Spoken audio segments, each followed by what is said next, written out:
eventually we won't be able to move out any further because the planets, are not habitable.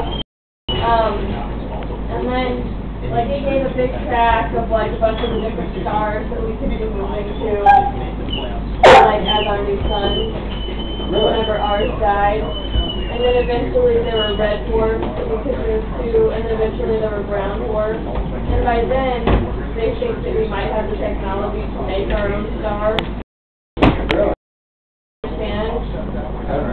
Because the whole idea of using up stars is based on the laws of thermodynamics, where, energy conversion, you can't create or destroy, you can only convert it, and it always goes to, in a closed system, energy always goes to a less quality form, because you lose some of it.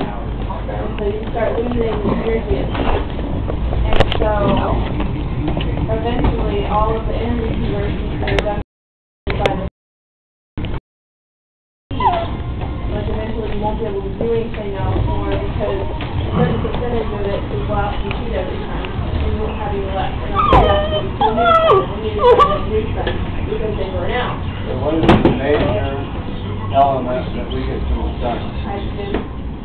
So the problem is that how on earth you could say that we could take,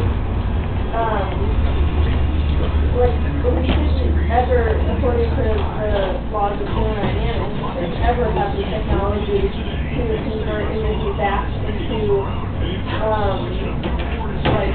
less entity form, because we shouldn't be able to put it together into a sun. There's no way that we should be able to, at that point, to my understanding, the sun would burn out, all the different suns would burn out, and so heat would be lost to the universe. And so the only energy source that we would have to collect from would be that heat that's lost in the universe. And I don't understand how you could take heat and put it into not heat, because heat is like the lowest quality of energy that you